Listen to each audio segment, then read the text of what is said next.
come did number 12 Arizona women's basketball lose to unranked Kansas?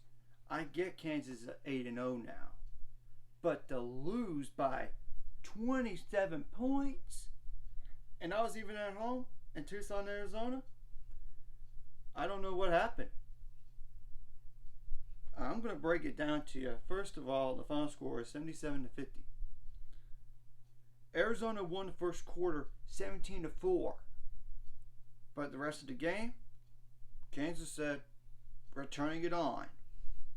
17-14 in the first quarter. Kansas turned it on. Kansas scored 14 points in the second quarter when Arizona scored 5. Kansas scored 26 points in the third while allowing 11. Fourth quarter, Kansas scored 23 and Arizona scored 17. But there's more to the game than outscoring people. You gotta play defense. Arizona shot 30.9% from the field, 21 for 68 to be exact. 4 for 21 on threes, which is 19%. 4 for 9 on free throws. You gotta make more free throws, and make more shots in general. They had 31 rebounds in the game, 17 of those offensive.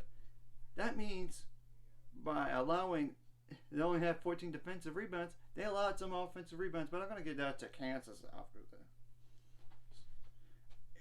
They only had 8 assists in the game. They had 5 steals, 6 blocks, 11 turnovers, 19 fouls. They only had 8 points off the bench. That's 42 points for the starters. Kansas had 10 points off the bench. So the Kansas starters did more than the Arizona starters, and the Kansas bench did more than the Arizona bench. That's bad to lose in both those areas. Kansas shot 46%, 29 for 63 to be exact. 3 for 12 on threes. That's bad. But if they would have made more, this game would have been 30-point difference or more. 16 for 18 on free throws. 51 rebounds. 19 of those offensive. They probably converted a lot of second chance points with that. 11 assists. 7 steals, which is both of those are more than Arizona. They have 4 blocks in the game, which is less than Arizona in a bad way. They committed 17 turnovers. That's more than Arizona in a bad way. They only committed 12 fouls though. So they won the battle majority of the time. There's not a lot of positives to come out of this game for Arizona. You won a turnover battle. You have more blocks than them. But everywhere else, you pretty much lost the game. So what do both these teams have going forward? Arizona has, and I expect them to drop out of top 15 for sure because of this blowout loss. They have to. They play a winless Texas Southern. That game, in theory, should be a win.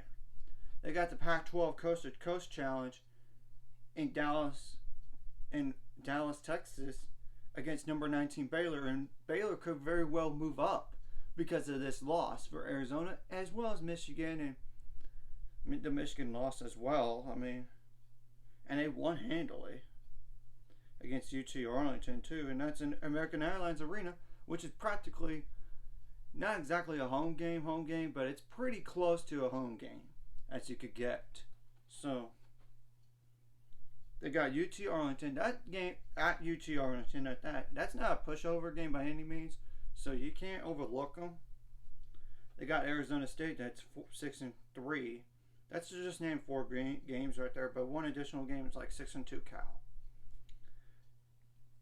So really one gimme game, and that's the following game in the 14th. And they got UT Arlington. They probably should be, but you never know. It's on the road. And UT Arlington is better than 5 record. You gotta look how they lost to Kansas and to Oklahoma. They pushed them. So now Kansas, on the other hand,